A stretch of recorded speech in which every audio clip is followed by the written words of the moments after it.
Welcome to another 3D comparison video. Let's check this workflow that makes use of free-to-use AI platforms to generate 3D models. So the first software is Leonardo.AI.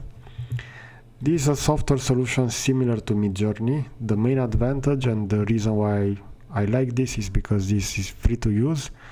You receive some tokens each day and you can use those to generate some variations and some images, and for me it's more than enough.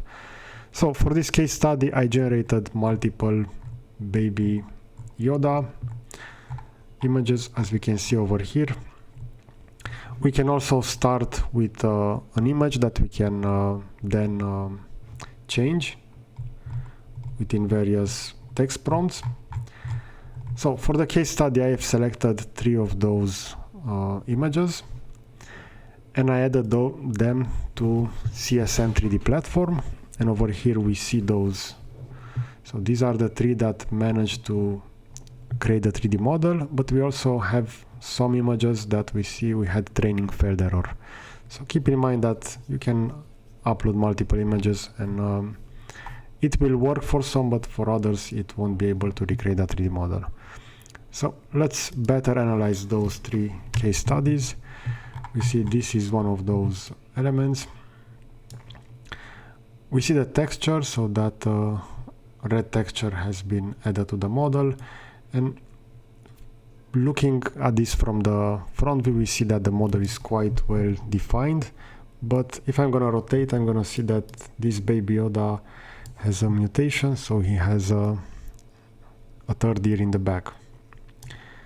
For the other case studies, like this one, this is the best model obtained using this. So as you can see, there are some let's say texture overlapping over here, so the texture of his coat and the hand, but overall if you're gonna check especially the face, we're gonna see that this is very well defined, and we have those ears as well.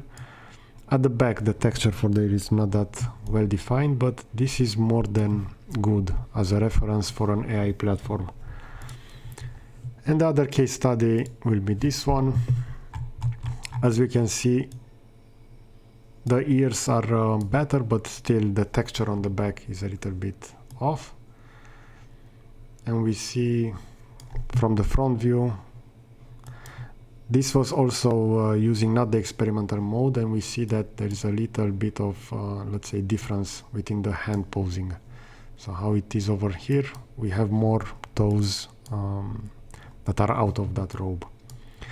I will also import those models within Blender. So since this is a free to use workflow, this will make use of Blender as well. Import, I will go for those. So within download, this should be the 3 models. I will have those imported. And as we can see, the models within Blender will look like this. I will slightly move them within the viewport, and these are the final results. So keep in mind that the input was quite easy to generate this, so it's mostly text to images, and afterwards the CSM to 3D platform is just really simple to use. You just upload the photo, and once the training will be done, you can go and download those models. So let me know, what do you think about this workflow? I'm really curious if you tried this kind of AI platforms, or if you can also recommend me some other free-to-use solutions in order to do some 3D comparison videos regarding this. So thanks for watching, see you in the next video.